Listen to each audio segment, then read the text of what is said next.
Y siguiendo con la programación de Radio María, a continuación les ofrecemos el Catecismo de la Iglesia Católica, dirigido por Monseñor José Ignacio Munilla.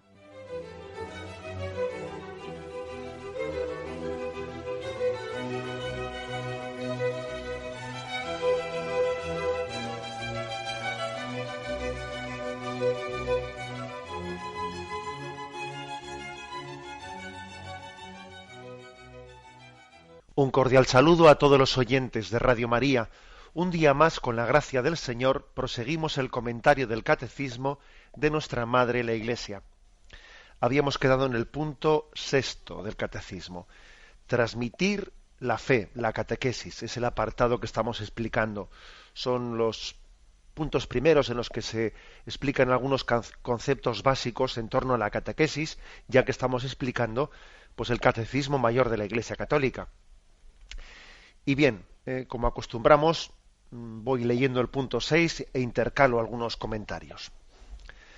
Sin confundirse con ellos, la catequesis se articula dentro de un cierto número de elementos de la misión pastoral de la Iglesia, que tienen un aspecto catequético, que preparan para la catequesis o que derivan de ella. Es decir, que vamos a hablar ahora de algunos elementos de la vida pastoral de la Iglesia que se relacionan con la catequesis.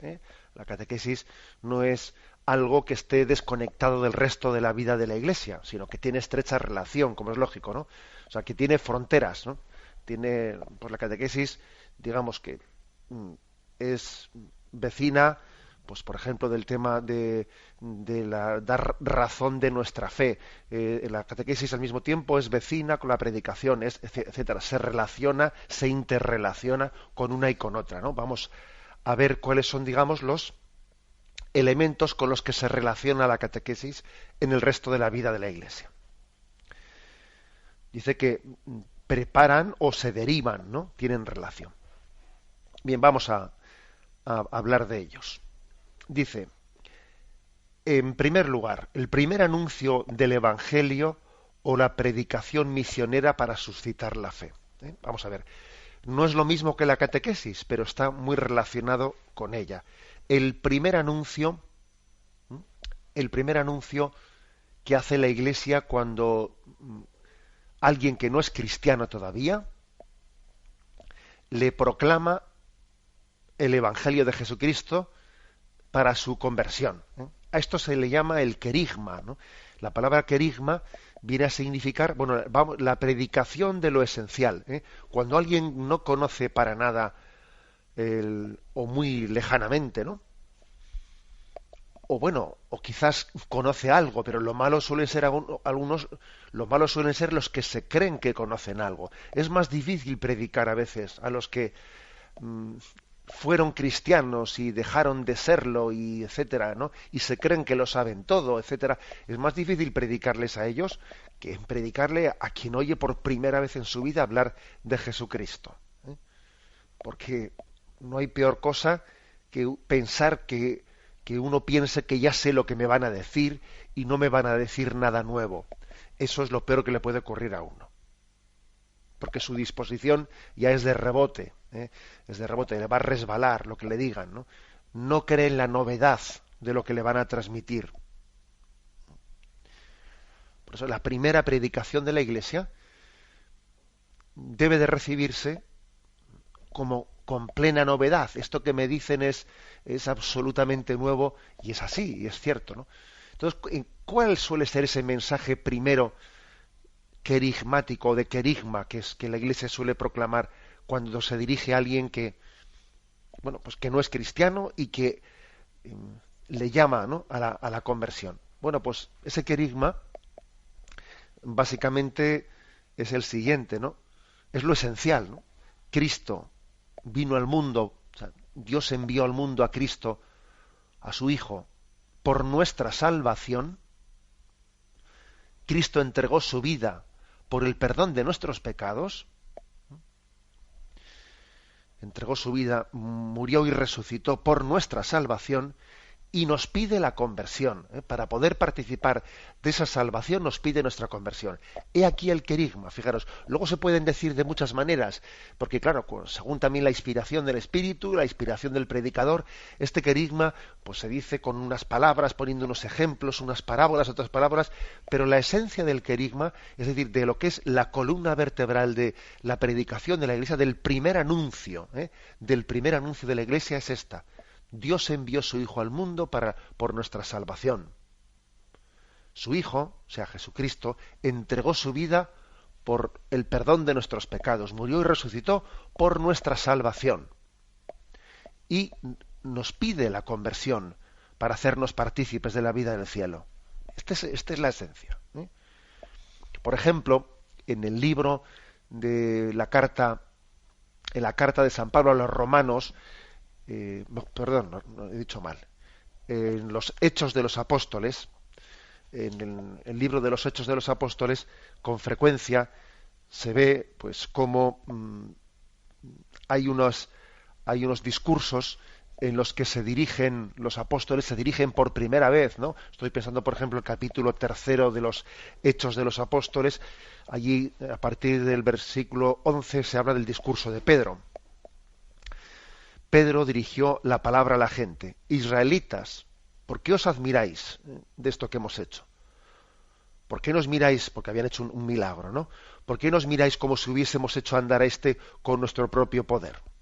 El Dios de Abraham, de Isaac y de Jacob, el Dios de nuestros padres, ha glorificado a Jesucristo, al quien vosotros entregasteis y de quien renegasteis ante Pilato cuando había decidido soltarlo. Vosotros renegasteis del santo y del justo y pedisteis el indulto de un asesino. Matasteis al autor de la vida, pero Dios lo resucitó de entre los muertos, y nosotros somos testigos de ellos. Por la fe en su nombre, este que veis aquí, que conocéis, ha recobrado el vigor por medio de su nombre. La fe que viene por medio de él la ha restituido completamente la salud a la vista de todos vosotros. Ahora bien, hermanos, sé que lo hicisteis por ignorancia, o sea, que entregasteis a Cristo, dice, por ignorancia, al igual que vuestras autoridades, pero Dios cumplió de esta manera lo que había predicho por los profetas, que su Mesías tenía que padecer por nosotros. Por lo tanto, arrepentíos y convertíos, para que se borren vuestros pecados, para que vengan tiempos de consuelo de parte de Dios, y envíe a Jesús el Mesías que os está destinado. Es decir, de una forma u otra, Pedro está predicando por primera vez a los judíos que habían llevado a la cruz a Jesucristo, y les dice esto: mirad, lo hicisteis por ignorancia, no os dabais cuenta de lo que estabais haciendo, pero ese Jesús entregó su vida por nuestra salvación, luego abriros a la conversión, etc. Esto no es exactamente lo mismo que la catequesis, porque es un primer anuncio, pero lógicamente tiene pues una conexión estrecha con la catequesis, porque también la catequesis, cuando ya uno, después de haber recibido un primer anuncio y ha quedado tocado en su corazón, ¿no?, y pide saber más de esa predicación que ha escuchado, pues entonces ya se le ofrece la catequesis. Antes que la catequesis es un primer anuncio. Nadie pide ingresar en una catequesis y primero no ha escuchado un primer anuncio que le ha tocado el corazón y le ha llevado a tener el deseo de conocer qué es el cristianismo, qué es esto. Bueno, entonces, por lo tanto, un primer aspecto de la vida pastoral que está relacionado con la catequesis. El segundo, dice aquí, búsqueda de razones para creer. Búsqueda de razones para creer. Porque, digamos, nosotros tenemos dos instrumentos principales, ¿no?, para poder llegar a Dios. Es como si un pájaro que tiene dos alas, o alguien, o cualquiera de nosotros que tiene dos pulmones. El pájaro tiene dos alas, y así también el hombre tiene como dos facultades, ¿no?, la de la razón y la de la fe, el don de la fe. Y podemos llegar a Dios utilizando la razón o también a través del don de la fe. y los dos no son dos caminos que, bueno, pues que se excluyan, todo lo contrario, más bien se apoyan uno a otro, ¿eh? Igual que un pájaro tiene dos alas y tiene que utilizar las dos, y además de una manera conjugada, armónica, para poder volar. También así nosotros tenemos que utilizar fe a través de la fe, pero a través de la razón, que la razón también es la fe que intenta entender, ¿eh? Y que se hace preguntas, y a través de las preguntas, pues también Dios nos ha dado una capacidad racional de conocerle, ¿no? Bien, esto es lo que en el seno de la Iglesia, cuando se estudia filosofía y teología, allí hay una asignatura en filosofía que se llama teodicea. Y esa asignatura de teodicea, o sea, ¿qué es lo que decimos de Dios? O sea, a través de nuestra razón, ¿qué podemos conocer de Dios? Bueno, pues es la ejercitación de la razón conducente a la fe. Y yo recuerdo que pues en mis tiempos de seminarista, cuando estudié filosofía, pues os voy a decir que fue uno de mis grandes descubrimientos, ¿no? Me impresionó comprobar cómo había una asignatura como esta de la teodicea que se tomaba en serio qué tipos de argumentos podemos llegar a utilizar para hablar de la existencia de Dios y para hablar sobre Dios, ¿no? Pero desde el punto de vista racional, antes de habernos apoyados en la fe. Me sorprendió, me impresionó, porque entendí que, claro, que tenemos una razón que Dios nos la ha dado para conocerle también, no solo para conocer el mundo, no solo para transformarlo. Oye, Dios te ha dado una capacidad de conocerle, ¿no? Eso es lo que dijo el Concilio Vaticano I. Una de las definiciones dogmáticas del Concilio Vaticano I fue la siguiente: el hombre tiene capacidad natural de conocer a Dios. O sea, Dios nos ha creado con capacidad racional de poderle conocer, de poder conocer su existencia. No de poderle conocer íntimamente, que eso no puede ser si Dios no se revela y no se descubre, pero sí tenemos una razón capaz de descubrir si tú no te ofuscas, si tú de alguna manera no deformas tu razón, tu capacidad de pensar bien, tú tienes capacidad de deducir que Dios existe. Hay un texto en la Sagrada Escritura que es la Carta a los Romanos, de San Pablo a los Romanos, capítulo 1, versículos 19-21, que también afirma esto mismo, ¿no? Dice: porque lo que de Dios puede conocerse les resulta manifiesto, pues Dios mismo se lo manifestó. Pues lo invisible de Dios, su eterno poder y su divinidad, son perceptibles por la inteligencia a partir de la creación del mundo a través de sus obras, de modo que son inexcusables, pues habiendo conocido a Dios, no lo glorificaron como Dios ni le dieron gracias. Todo lo contrario, se ofuscaron en sus razonamientos, de tal modo que su corazón insensato quedó envuelto en tinieblas. Es decir, San Pablo dice que son inexcusables aquellos que no han utilizado bien la razón para llegar a deducir la existencia de Dios. Oye, a través de las criaturas tenemos que concluir la existencia del Creador. Luego es muy importante también dar razones de nuestra fe, ¿eh? Es decir, y la catequesis no es exactamente esto, pero tiene mucho que ver con esto, ¿eh? No es lo mismo exactamente catequesis que teodicea, ¿no? Pero sí es verdad que la catequesis, sobre todo dependiendo de a qué edades se dirija, y a la medida en que se dirige a unas edades más adultas, pues lógicamente intenta también dar más razonamientos sobre nuestra fe.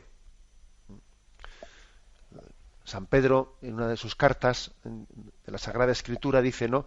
Tenemos que estar dispuestos a dar razón de nuestra fe a quien nos la pida. O sea, que supone decir, oye, ¿y esto cómo es eso? ¿Y cómo es eso del purgatorio? ¿Y cómo es eso de que los cristianos pues creéis sobre esto, sobre el otro, lo demás allá? Bueno, pues uno lógicamente tiene que tener una buena formación para dar razón de su fe. No estamos en los tiempos en los que podamos el ideal del cristiano, desde luego, no es el de la fe del carbonero, que se dice popularmente la fe del carbonero, es decir, pues bueno, pues un hombre que aprende el catecismo, pero no le pidas ninguna explicación ni nada de, pues porque no tiene esa cultura, y bueno, eso se le llamaba popularmente la fe del carbonero. Pero los tiempos que corren, en los que el cristianismo es tan cuestionado, atacado, etcétera, etcétera, no son los tiempos propicios para la fe del carbonero. Tenemos que tener una buena formación y ser capaces de dar razón de nuestra fe a quien nos la pida. Es verdad que no todo el mundo pues tendrá los mismos carismas, y no todo el mundo va a estudiar teología y filosofía. Bueno, pues eso somos conscientes, pero sí ha llegado el momento de que tengamos una buena formación. Que a veces nos damos cuenta que pues igual toca la puerta de nuestra casa, pues incluso algunas veces miembros de alguna secta, lo que sea, ¿no? Y sacan allí la Biblia o sacan un librito de ellos y te dicen dos cosas, y claro, pues entendemos que pues que no les vamos a dar pábulo, ¿no? Pero no tenemos a veces la formación necesaria para poderles rebatir. Muchas veces ocurre eso. Vivimos de las rentas y no hemos crecido en nuestra formación personal. Por eso dice aquí que la catequesis tiene pues digamos un terreno fronterizo, ¿no? Como he dicho antes, en el primer momento, con la primera predicación del querigma, es decir, con la primera predicación que se hace a los que no han conocido a Cristo, pero también tiene como otro terreno fronterizo y tiene mucha relación con la teodicea, es decir, con el estudio de las razones que tenemos para la existencia de Dios y con la utilización de la razón para dar explicaciones sobre la fe. No es exactamente eso mismo la catequesis, pero tiene que tener bastante de esto. Bastante de esto. Porque sí, porque somos humanos, y como humanos tenemos las dos alas que decíamos, ¿no? Que no solo es la razón, o no solo es la fe, mejor dicho, no, sino que es la fe y la razón. Tenemos un momento de reflexión y continuaremos enseguida.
Escuchan el programa Catecismo de la Iglesia Católica con Monseñor José Ignacio Munilla. Continuamos la explicación de este punto sexto. En él se nos dice que la catequesis se articula, o sea, se relaciona estrechamente con algunos otros elementos de la vida de la Iglesia, ¿no? Hemos explicado ya dos elementos en la intervención anterior. Ahora vamos a por el tercero. Dice que también tiene una estrecha relación con la experiencia de vida cristiana con la celebración de los sacramentos. Vamos a ver, es obvio, ¿no?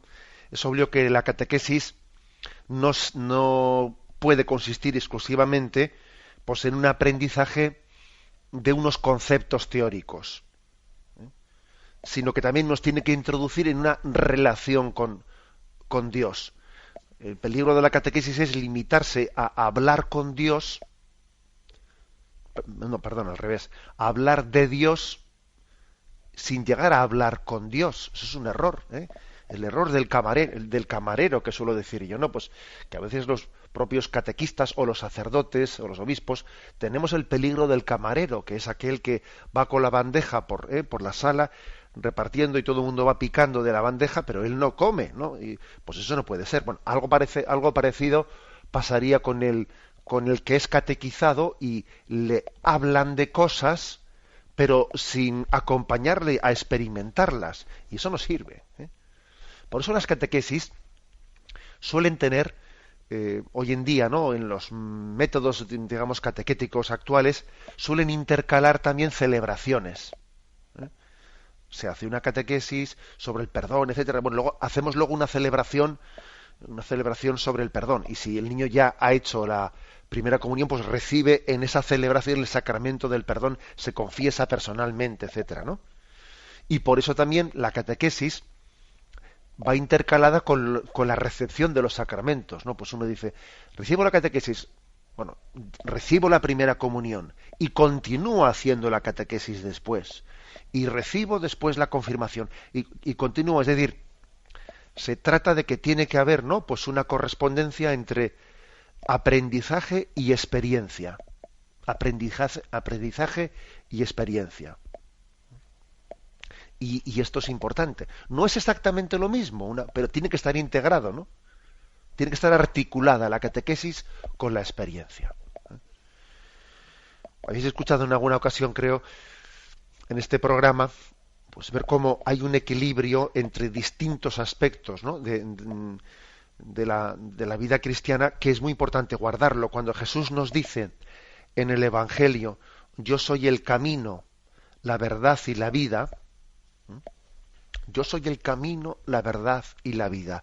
Nadie va al Padre sino por mí, ¿no? Un famoso versículo del Evangelio de San Juan. Bueno, pues esas tres palabras, la verdad es que nos están hablando de un equilibrio, ¿eh? Camino, verdad y vida. La verdad, obviamente, se refiere al credo, ¿eh? a la enseñanza, ¿eh? A la enseñanza de las verdades de fe. Pues Dios creador, Dios que envía a su Hijo, es decir, esa es la verdad que nos anuncia el Evangelio. El camino se refiere principalmente a los mandamientos, a la moral, el camino para llegar a Dios, cómo debe de obrar el hombre, ¿no? Para llegar a la vida eterna.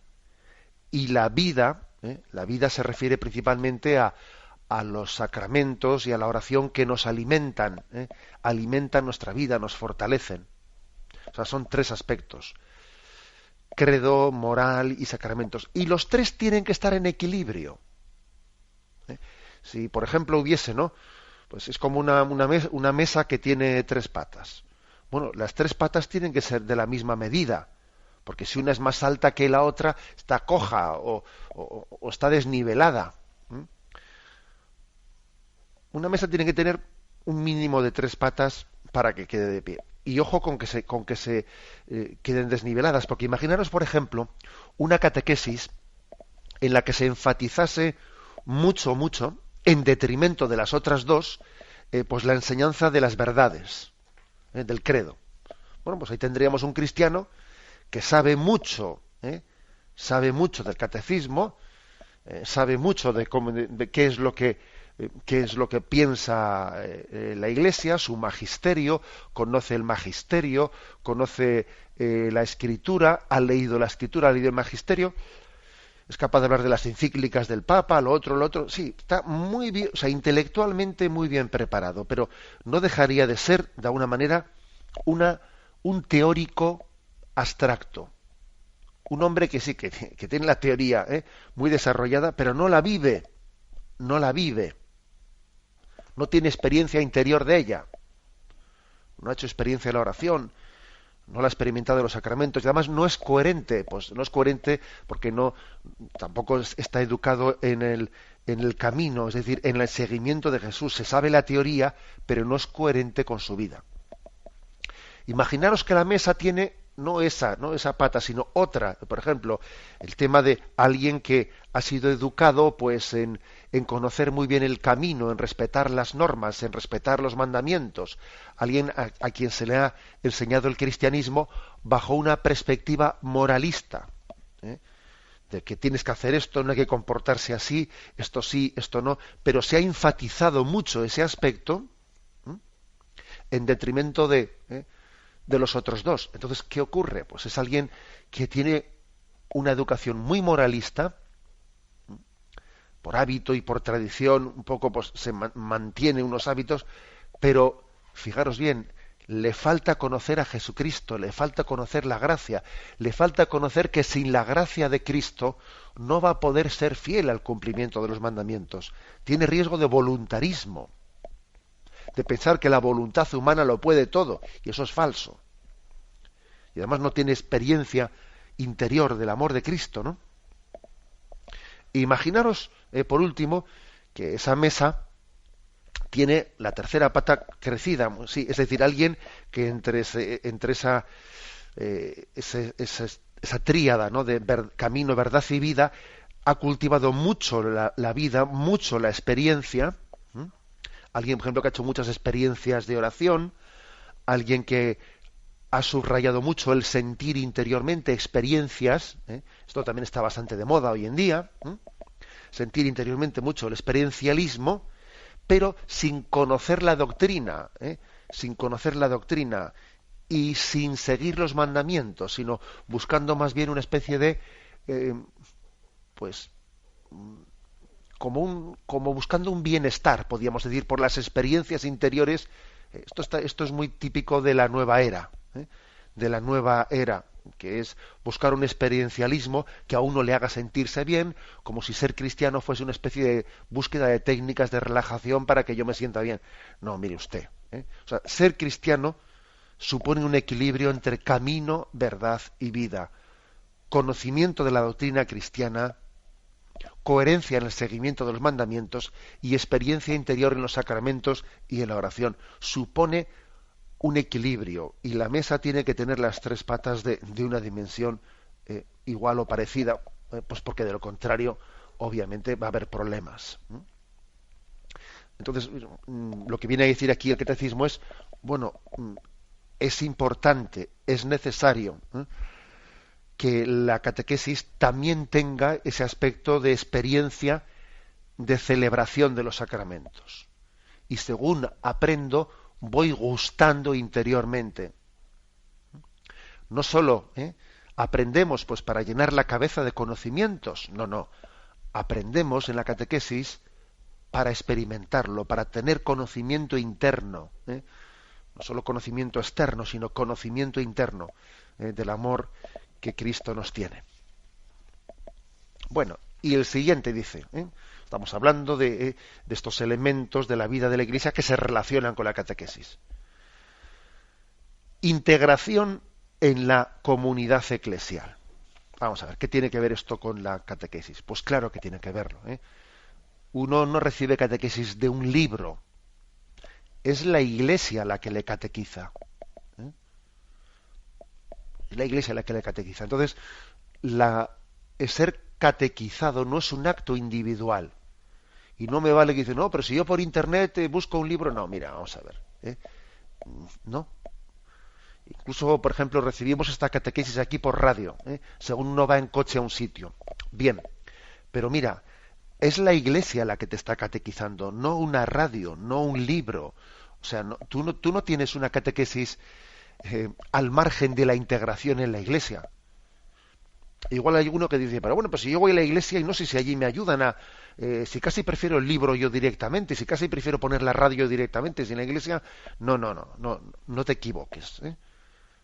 Si alguno piensa que los demás como que le estorban para llegar a Dios y que él casi prefiere quedarse solo y tener como una vía directa, ¿no? Una vía directa que los demás me estorban, se está equivocando. Dios nos catequiza a través de su Iglesia. A través de su Iglesia, que es nuestra madre. Y la madre, oye, pues utiliza medios, y también la propia radio, y pues el propio Internet o lo que sea. Pero fíjate bien, siempre la catequesis te la da la Iglesia. Y es muy importante mi integración en la comunidad, en mi comunidad cristiana. Es muy importante. Pues por el hecho de que nosotros no hemos recibido la Biblia ni el catecismo, no lo hemos recibido como un libro separado de la Iglesia, no, es que es la Iglesia la que ha escrito la Escritura. Es la Iglesia la que te enseña a leerlo, es la Iglesia la que te enseña a interpretarlo. La palabra se encarna, la palabra de Dios se encarna en la Iglesia. Luego no hay una palabra desencarnada de la Iglesia. Esto es importante, porque como tenemos hoy en día, culturalmente hay un sentido individualista muy fuerte, muy grande. Yo sé que hay personas que les cuesta esto. También os voy a decir que a veces he recibido cartas que me han emocionado, ¿no? Cartas que me han emocionado de oyentes de Radio María, oyentes del Catecismo, que, bueno, se han encontrado con este programa sin que sean todavía practicantes, ¿no? Sin que participen de una comunidad parroquial, sin que se acerquen a los sacramentos, etcétera. Y a veces te escriben algún correo electrónico, alguna carta, y te impresiona y te emociona ver pues que Dios ha llegado a través de un instrumento a ellos, ¿no?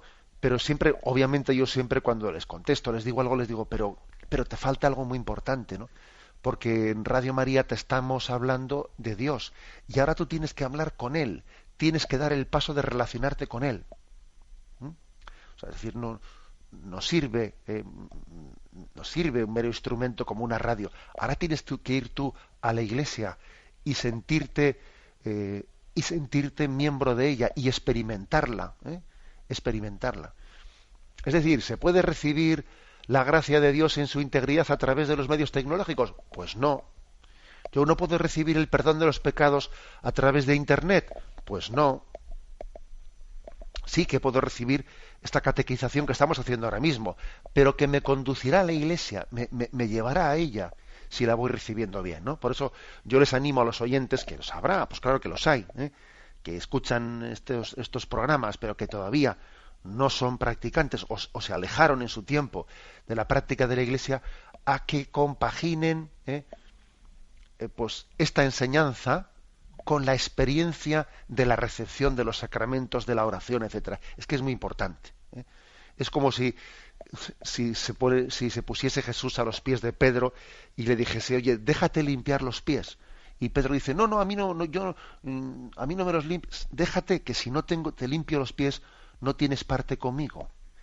Esa conversación entre Jesús y Pedro bien puede ser la conversación que tiene con alguno de nosotros que se resiste un poco a ser limpiado por los sacramentos, ¿no? Por tanto, tenemos que integrarnos en la comunidad. O sea, la catequesis, ¿no?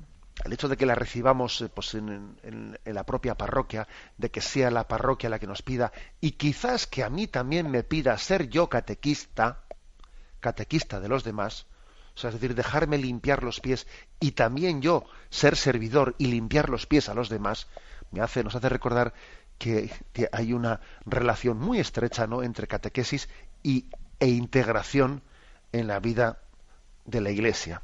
Tenemos un momento de reflexión y continuaremos enseguida.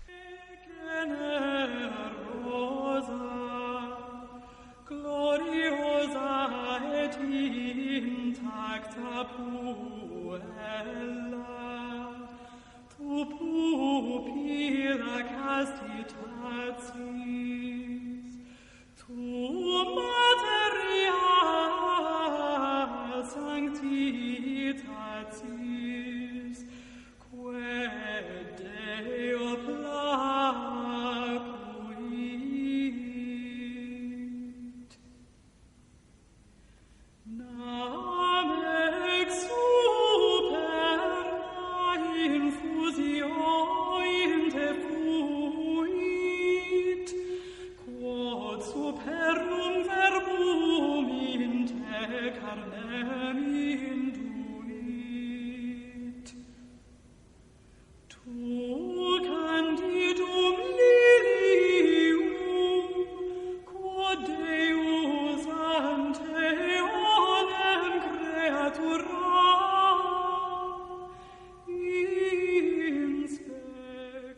Continuamos en esta edición del Catecismo, explicando el punto sexto, la relación que tiene la catequesis con otras dimensiones de la vida pastoral de la Iglesia. Nos falta una. Dice que la catequesis también tiene una relación estrecha con el testimonio apostólico y misionero, con el testimonio de la vida de la Iglesia.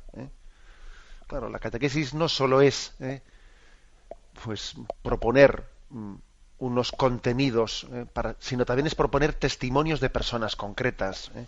En la catequesis también, no es exactamente lo mismo, pero tiene relación, obviamente, una cosa con la otra. Dios se las arregla para poner santos en el camino de los que no lo somos. Entonces yo creo que la Iglesia nos muestra rostros de santos y que nos estimulan, ¿no? Para que veamos que eso que estamos estudiando en la catequesis no es una teoría bonita, sino que ha habido personas con nombres y apellidos que lo han llevado a la práctica, lo han encarnado, pues de una manera maravillosa, ¿no? El rostro de Cristo tiene la virtud de hacerse presente y de seducirnos a través de otros rostros, de personas que están cerca de nosotros, ¿no? Que uno dice, este es un hombre de Dios, esta es una mujer de Dios. Uno ve una religiosa, ve un joven, y dice, este es un hombre de Dios, y yo veo que el rostro de Cristo está, no sé, que me brilla a mí a través de esta persona. Es como una irradiación de los santos. Cuando un hombre ama a Jesús, y es santo, es un poco como Moisés, ¿no? Que al bajar del monte Sinaí, pues irradiaba. Su mirada está como irradiando la de Cristo. Bueno, pues algo así también. La catequesis está llamada a tener también, poner puestos sus ojos en testimonios. Empezando por el del catequista, que un catequista que está con unos niños, etcétera, pues tiene que pedirle a Dios la gracia de irradiarles, ¿no? De ser un testimonio, de que los niños digan, fíjate, este es cristiano, y entonces, fijaros que hay personas que no les gusta ser catequista por esto precisamente que estoy diciendo, porque saben que luego van a ser juzgados. Dicen, claro, pues soy catequista, yo ya lo sería, pero luego me van a decir, oye, tú haces esto y eres incoherente, tú haces esto. Claro, es que ser catequista compromete, claro, no quiere decir que uno tenga que ser santo para ser catequista, ¿no? Pero sí que quiera serlo, por lo menos que desee serlo, que tenga esa lucha decidida, ¿no? Por ello. Luego yo creo que si somos inteligentes tenemos que agradecer que alguien más virtuoso que nosotros nos acuda a la conciencia. Bendito sea Dios, que también la Iglesia ponga, ¿no? Desde la catequesis rostros, pues de santos, etcétera, que son modelos de imitación para nosotros. Ellos, los santos, son coherentes entre lo que creen, entre lo que piensan, entre lo que sienten y entre lo que hacen, porque en el fondo, fijaros que este mundo nuestro, si algo aprecia es la autenticidad, ser auténticos, que las personas sean auténticas, no que viene un catequista y luego resulta que en su vida tiene una doble vida total, no, nuestro mundo tendrá crisis de muchas cosas, pero si algo sí que nos pide es autenticidad, coherentes entre lo que creemos, entre lo que pensamos, entre lo que sentimos y entre lo que hacemos. Entonces la Iglesia en su catequesis nos abre, ¿no? Nos abre a este conocimiento de tantos modelos en el seno de la Iglesia. O sea que, como veis, se suele hablar de ser multidisciplinar. Bueno, yo no sé si ese es el término, pero sí que la catequesis tiene relación con otros muchos aspectos, ¿no? Como este del conocimiento de la vida de los santos, como la integración dentro de la Iglesia, como la experiencia de los sacramentos y de la oración, como el estudio y la formación para dar razones de nuestra fe, y como la primera predicación que dijimos. Son los aspectos que aquí se han explicado. Y aunque sea brevemente, voy a leer el punto séptimo, que es sencillito, que es sencillo. Pasamos al punto 7. Dice, la catequesis está unida íntimamente a toda la vida de la Iglesia. No solo la extensión geográfica y el aumento numérico de la Iglesia, sino también, y más aún, su crecimiento interior. Su correspondencia con el designio de Dios depende esencialmente de ella. Bueno, aquí lo que viene diciendo es que el crecimiento de la Iglesia tiene que hacerse siempre de la mano de la catequesis. Sería, por ejemplo, muy peligroso que la Iglesia crezca mucho, pues, numéricamente administrando sacramentos, si paralelamente no tiene una buena catequesis, ¿no? No, porque es como terreno conquistado, pero que no lo has conquistado bien, entre comillas, ¿no? Eso, por ejemplo, se dice en las estrategias de guerra. No vale que tú ganes terreno, luego el terreno que has ganado tienes que tenerlo bien cuidado. Bueno, pues olvidémonos de la guerra y ahora veamos lo que es la vida de la Iglesia. No basta con que tú digas, ¡hala! Tengo 10.000 bautizos más. Ya, pero vamos a ver, pero esos les has dado el bautismo y han sido bien catequizados, ¿o no? O sea, porque no basta con un crecimiento meramente sociológico, sino que también la Iglesia tiene que vigilar, pues a veces, la administración de los sacramentos sin la necesaria catequesis, que eso es un riesgo. Es un riesgo. O sea, nuestra meta no es tener más números. No. Si una persona no tiene, tampoco no queremos ser lo contrario, ¿no? No queremos ser unos maximalistas que para recibir un sacramento parece que necesitemos nosotros una especie de exigencias humanas más allá de lo que el Señor nos pide para recibir su gracia. Tampoco es eso, ¿no? Pero entendedme que existe el riesgo de que haya como una extensión del cuerpo de la Iglesia por los sacramentos sin estar acompasada suficientemente, pues, con una catequesis, ¿no? Para que eso haya sido asimilado, haya sido interiorizado, etcétera. Y no únicamente esto, sino que también dice aquí, también en cuanto al crecimiento interior, los que incluso ya han sido iniciados, los que incluso ya han recibido los sacramentos de la iniciación cristiana, que sabéis que son bautismo, confirmación, Eucaristía, no, hoy en día, tal y como están las cosas, tal y como este mundo no está, pues, culturalmente bombardeándonos, porque es cierto que hay un influjo muy grande de bombardeo de un mundo secularizado, aunque hayamos terminado los sacramentos de la iniciación, es que la catequesis tiene que ser continua. Es que nunca nos podemos dar ya por suficientemente formados, porque el influjo del mundo es muy grande y luego no estamos en una sociedad que sea de cristiandad, que sea católica, sino que fácilmente uno sale y enseguida recibe un montón de influjos mundanos, es cuestionado, tiene que dar respuestas, etcétera. ¿No? Luego, no estamos en un tiempo en el que uno diga, bueno, yo mi iniciación ya la terminé. No, sino que estamos en plena y en continua formación. Esto es básicamente, ¿no?, lo que nos afirma el punto séptimo, que también hay un crecimiento interior dentro de nosotros, ¿no? Y un mantenimiento. ¿Sabéis cómo se hace el mantenimiento de los coches, no? Ahora, pues vamos allí, les pegan el repaso y les hacen la ITV y, bueno, pues también nosotros tenemos que tener un mantenimiento, y no solo mantenimiento, sino crecimiento interior, gracias a la catequesis. Lo dejamos aquí, damos paso a la intervención de los oyentes. Podéis llamar para formular vuestras preguntas al teléfono 917-107-700. 917-107-700.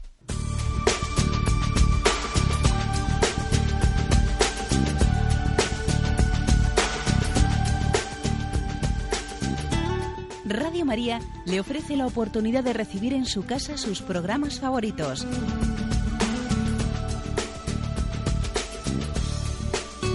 Ahora lo puede hacer a través de nuestra página web www.radiomaria.es o bien llamándonos al 902 500 518. 902 500 518. Pídanos el programa que más le interesa en cualquiera de sus emisiones, especificando el día y la hora que lo ha escuchado. Solo nos tiene que decir si lo quiere en CD de audio o CD o DVD en MP3. Haga su solicitud en el 902 500 518 y en www.radiomaria.es. Radio María, más cerca de usted.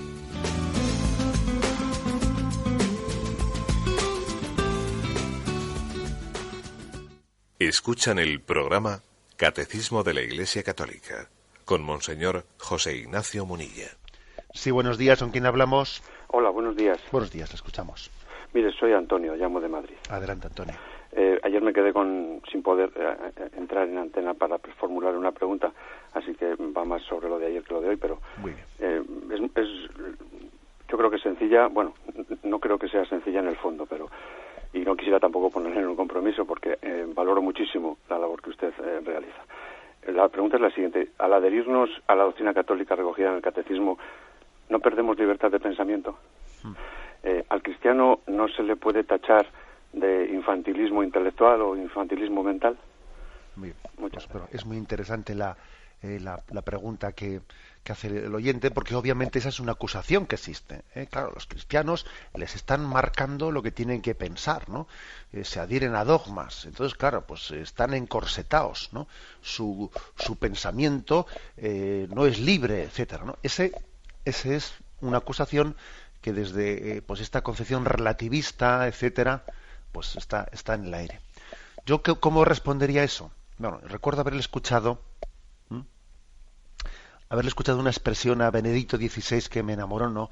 Decía: los dogmas no son muros, no son paredes, ¿no? Sino son ventanas que se abren en las paredes para poder mirar hacia el horizonte, hacia el infinito.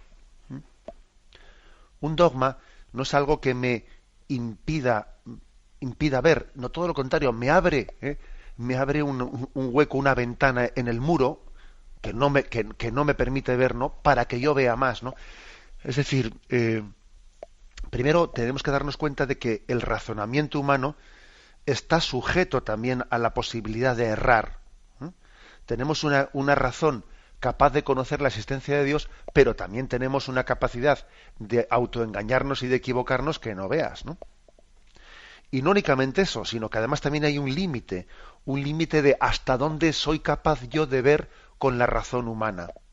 Bueno, pues digamos que la fe, la revelación, lo que me hace es encender las luces largas y ver más allá de lo que yo con mi razón podía haber visto. Luego, de alguna manera, lejos de encorsetarme, lejos de disminuir mi libertad, lo que me hace es ampliarla. Lo que pasa es que, claro, aquí también estamos hablando de qué se entiende por libertad, porque si por libertad se entiende la capacidad de hacer una cosa o de su contraria, de ser yo el que elija, obviamente, pues entonces claro que cualquier cosa que se nos transmita va a ir contra la libertad. Pero si por libertad entiendo yo la capacidad de adherirme al bien y adherirme a la verdad, entonces los dogmas, la catequesis, lejos de quitarme libertad, me la amplían, ¿no? Fue San Agustín el que de alguna manera pues definió la libertad bajo este concepto, ¿no? Libertad no es meramente libre albedrío, es más que eso, ¿no? Libertad es la capacidad de conocer el bien, de conocer la verdad y de adherirme a ello. Por eso el catecismo, por eso la fe de la Iglesia me hace más libre, no menos libre. Bueno, damos paso a un siguiente oyente. Buenos días. Buenos días, monseñor. Sí, le escuchamos, adelante. Le quiero hacer una pregunta. En España sabemos que tenemos muchas capillas de adoración perpetua y le quiero decir si es un sitio idóneo para dar catequesis. Gracias por su respuesta. Bien, bueno, la verdad es que se están abriendo bastantes capillas de la adoración perpetua en España. Yo creo que igual hay bastantes menos que en otros lugares, pero todavía estoy convencido que el Señor nos da la gracia de abrir más capillas de la adoración perpetua en las que durante 24 horas al día se adora por turnos, ¿no?, al Señor en el Santísimo Sacramento. La oyente dice que si son lugares propicios para hacer una catequesis. Hombre, yo creo que no.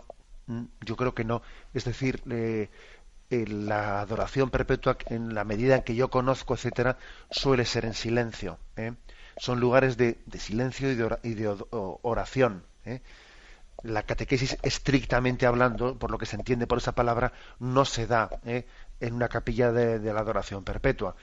Eso no quiere decir que en alguna ocasión, pues por ejemplo, no se pueda con el Santísimo expuesto dar una catequesis. Bueno, podría podría ser, ¿no? Pero no suele ser la forma habitual de poder hacerlo.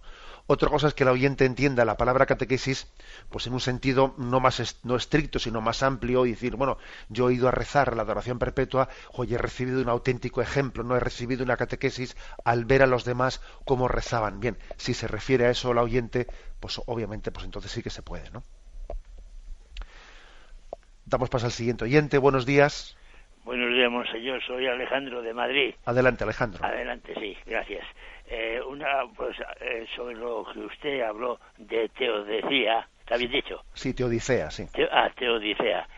¿Qué sería de nosotros si Dios, a través de que es tan infinitamente misericordioso y bondadoso, a través de la Iglesia terrenal, nos cobrase la luz del sol, el calor del sol, el oxígeno del aire, que se lo da tanto a los ricos, la misma cantidad a los ricos y a los pobres, que uno podría decir? Porque si nos cobrase, estaríamos en crisis desde que el mundo es mundo.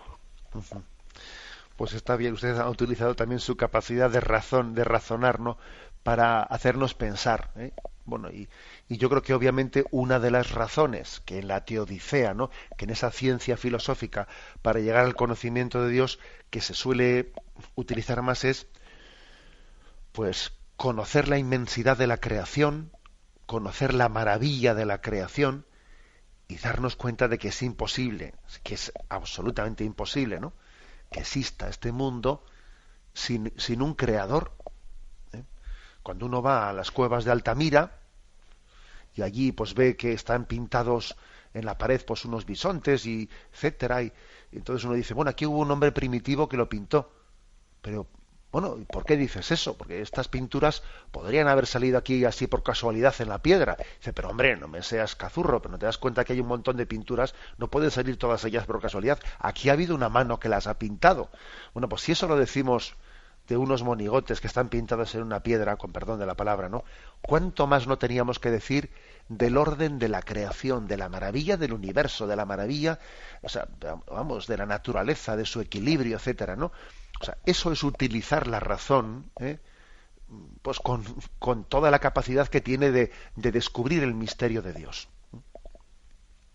Bueno, damos paso a un siguiente oyente. Buenos días. Buenos días. Sí, buenos días, le escuchamos. Buenos días, padre, que Dios le bendiga. Adelante. A ver, necesitaba saber, pues, su opinión y su consejo. Quería saber cuando tu pareja es un obstáculo para que tú avances en las cosas de Dios, porque a mí, por ejemplo, me gusta pues leer la Biblia en compañía de él, me gusta llegar a la iglesia pronto, me gustaría hacer esto que se hace todos los días con él, y siempre encuentro una excusa.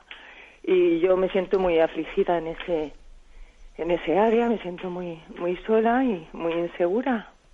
Y no sé qué hacer, no sé cómo. Es que me pongo un poco nerviosa, padre. Sí, tranquila. Porque es muy importante Dios para mí. Hace como 5 años que conozco de Dios y me cambió la vida por completo. Y siento que le estoy fallando al Señor, pero no sé cómo manejar las cosas porque me crea conflicto a nivel pareja y me crea mucha angustia. De acuerdo.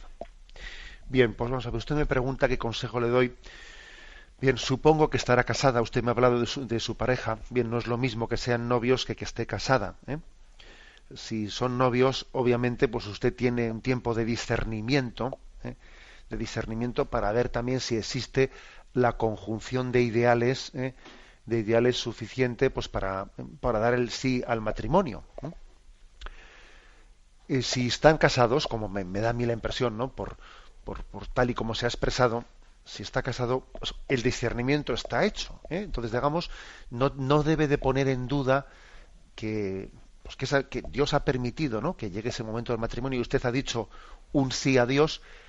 Y entonces yo creo que tenemos que no dedicarnos únicamente a quejarnos de los defectos por los que mi marido a mí me impide poder tener una vida religiosa más profunda, sino hacer también un acto de fe, de decir, el Señor habrá querido también que yo sea un instrumento para que mi marido pues tenga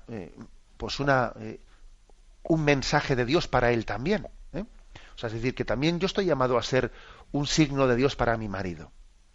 Entonces, que en la vida matrimonial supone muchas veces que uno tiene que renunciar a cosas que él haría, pues obviamente, es así. Pero haga un acto de fe, en ese buscar el equilibrio entre formarse usted religiosamente y tener intimidad con el Señor, y a veces también, por fidelidad al matrimonio, tener que renunciar a cosas que yo también hubiese hecho, porque igual me hubiese ido a hacer esto y lo otro, pero veo que mi marido no lo va a entender bien, y entonces voy a ceder un poco en esto y voy a estar más con mi marido. O sea, recíbalo no como un fastidio, sino como una vocación que Dios le ha dado para acercarle a él. O sea, yo creo que lo último que podría usted pensar es decir, aquí tengo yo un estorbo, y el estorbo se llama mi marido. Entonces yo estaría más unida a Dios si no fuese por mi marido, que es que, madre mía, ¿no? Si no lo tuviese yo sería mucho más santa. No piense eso.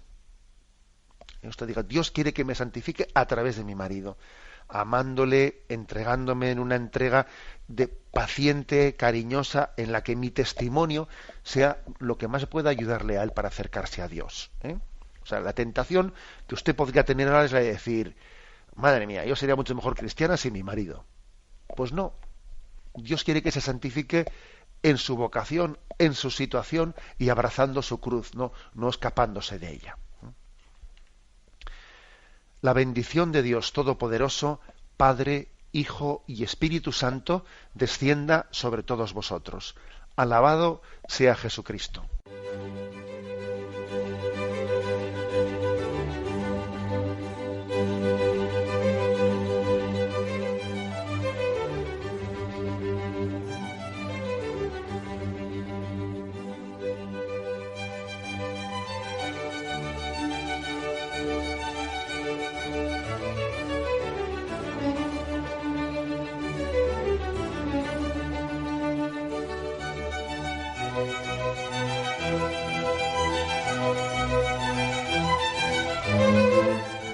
Han podido escuchar en Radio María el Catecismo de la Iglesia Católica, dirigido por Monseñor José Ignacio Munilla.